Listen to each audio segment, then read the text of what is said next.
আগামী 17ই মে 2026 শনি প্রবেশ করছে রেবতী নক্ষত্রে। জ্যোতিষশাস্ত্রে 27টি নক্ষত্র রয়েছে, তার মধ্যে সর্বশেষ নক্ষত্র এই রেবতী। এই রেবতী নক্ষত্র মীন রাশির অন্তর্গত। এই নক্ষত্রের যোগতারা হচ্ছে পিসিয়াম। দেবী রেবতীর নামে এই নক্ষত্রের নামকরণ করা হয়েছে। রেবতী নক্ষত্র মানেই আপনার জীবনে সমৃদ্ধি আসবে, আপনার বুদ্ধি বৃদ্ধি পাবে, আধ্যাত্মিক জীবনে উন্নতি হবে, এমনকি ভ্রমণের সুযোগ আসবে। এর শাসক দেবতা পুষণ। এই পুষণ হচ্ছে সূর্যের একটি রূপ এবং এই রেবতী নক্ষত্রের অধিপতি গ্রহ বুধ। অর্থাৎ শনি প্রবেশ করছে বুধের নক্ষত্রে এবং বুধের নক্ষত্রে শনি থাকবে 9 অক্টোবর 2026 পর্যন্ত। এই রেবতী নক্ষত্র মীন রাশিতে 16 মিনিট 40 ডিগ্রি থেকে 30 ডিগ্রির মধ্যে অবস্থান করে। এই রেবতী নক্ষত্রের প্রতীক হচ্ছে মাছ। যারা মৎস্য ব্যবসায়ী রয়েছেন বা যারা মাছ ধরার সাথে যুক্ত রয়েছেন, তাদের জন্য এই সময়টি যথেষ্ট শুভ যাবে। এই নক্ষত্রের দেবতা যেহেতু পুষণ, পুষণ মানেই হচ্ছে আপনার জীবনে পুষ্টি আসবে। এমনিতেই মীন রাশির জাতক এবং জাতিকাদের জীবনে শনির সাড়ে রয়েছে। আপনারা বড় ধরনের সমস্যার মধ্যে দিয়ে পাস করছেন। শারীরিক সমস্যা, মানসিক সমস্যা দুটোই কিন্তু রয়েছে। সেখানে সমস্যা কিছুটা কমবে। মানসিক ক্ষেত্রে যে আপনাদের বিভ্রান্তি ছিল, সেই বিভ্রান্তি কিছুটা হলেও কমবে। এই সময়ে আপনার জীবনে নতুন নতুন বন্ধুবান্ধব আসবে বা উচ্চতম কোনো কর্তৃপক্ষের সাথে আপনার সাক্ষাৎ হবে, সেখান থেকে আপনি কিছু না কিছু বেনিফিট পাবেন। এই সময় আপনার অন্তর্দৃষ্টি যথেষ্ট পরিমাণে কাজ করবে এবং এই অন্তর্দৃষ্টিকে আপনি যদি সঠিকভাবে কাজে লাগাতে পারেন, তবে জীবনে অনেকটা সামনের সারিতে আপনি এগিয়ে যেতে পারবেন। তবে এই সময় আপনাকে বড় বড় ধরনের সিদ্ধান্ত নিতে হবে।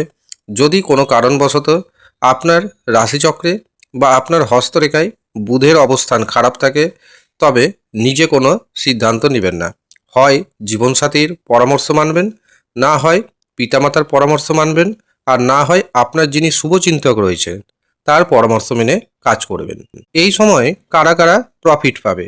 প্রধানত যারা গ্রসারি ব্যবসার সাথে যুক্ত রয়েছেন, যারা লেখক, যারা সাংবাদিক, যারা ভ্রমণকারী, এছাড়াও যারা ভ্রমণ সংক্রান্ত পেশার সাথে যুক্ত, যারা পুরোহিত, যারা আধ্যাত্মিকতার সাথে যুক্ত, যারা গবেষণামূলক কাজের সাথে যুক্ত এবং যারা ব্যাংকিং সেক্টরের সাথে যুক্ত রয়েছে, তারা কিন্তু এই সময় দারুণভাবে বেনিফিট পেতে চলেছে। আপনার রাশি যদি মীন হয় এবং আপনি যদি এই সময় কোনো নতুন কাজ শুরু করতে চান, তবে আমি পরামর্শ দেব একটু থেমে যান। এছাড়াও এই সময় যারা অবিবাহিত রয়েছেন, তাদের বিবাহের যেমন সুযোগ আসবে, ঠিক তেমনি নতুন কিছু যদি কেনাকাটি করতে চান, অবশ্যই এই সময়টিকে আপনি বেছে নিতে পারেন। দারুণভাবে উপকার পাবেন। ব্যবসায়িক দৃষ্টিভঙ্গি থেকে আপনার যে পিঠ দেওয়ালে ঠেকে গিয়েছিল, সেখান থেকে মুক্তির আশা আপনি খুঁজে পাবেন। তবে এই যে রেবতী নক্ষত্রে শনির প্রবেশ, এখানে কিছু কিছু দিক থেকে আপনাকে অবশ্যই সতর্ক থাকতে হবে। কোন কোন দিক থেকে একটু হলেও সতর্ক থাকবেন তা জানিয়ে রাখি। প্রথম কথা, শরীর স্বাস্থ্যের বিষয়ে এই সময় যত্ন নিন, একদম অবহেলা করবেন না। টাইম টু টাইম খাওয়া দাওয়া করে নেওয়ার চেষ্টা করবেন। আর যদি না করতে পারেন, তবে আপনার শারীরিক ক্ষতি হতে পারে। বড় ধরনের যদি কোনো অসুখ বিসুখ থাকে, ডাক্তারি পরামর্শ নেবেন, নিয়মিত স্বাস্থ্য পরীক্ষা করাবেন। এই সময় আপনি সুষম জীবনযাপন মেনে চলার চেষ্টা করবেন। এই সময় যদি আপনি কোনো আইনি সংক্রান্ত বিষয়ে জড়িয়ে পড়েন, তবে সাথে সাথে অ্যাডভোকেটের পরামর্শ নেবেন। চেষ্টা করবেন রাগকে নিয়ন্ত্রণে রাখার এবং বাজে খরচ না করার। নারী ঘটিত সমস্যা বাড়তে পারে, সেদিকে আপনাকে একটু হলেও সতর্ক থাকতে হবে। আর আপনি যদি বড় ধরনের কোনো সমস্যা অনুভব করেন, তবে একবারের জন্য হলেও নিজের জন্মছক, নিজের হস্তরেখা বিচার করিয়ে নেবেন এবং জেনে নেবেন কোন অশুভ গ্রহের প্রভাবে আপনার জীবনে সুখ শান্তি নষ্ট হচ্ছে, তার সঠিকভাবে প্রতিকার প্রতিবিধান করবেন।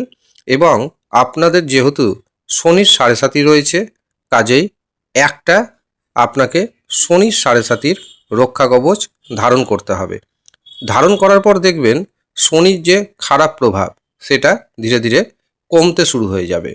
এই দুটো উপায় করুন এবং নিয়মিতভাবে শনির তান্ত্রিক মন্ত্র জপ করুন। ওম প্রাং প্রিং প্রং স শনশ্চরায় নম। অন্ততপক্ষে 108 বার করে জপ করবেন, দারুণভাবে উপকার পাবেন। আর যারা মনে করছেন ব্যক্তিগতভাবে আমাকে দিয়ে নিজের জন্মছক বিচার করাবেন, হস্তরেখা দেখাবেন, তারা নিচের দেওয়া হোয়াটসঅ্যাপ বুকিং নাম্বারে যোগাযোগ করে নেবেন। ধন্যবাদ।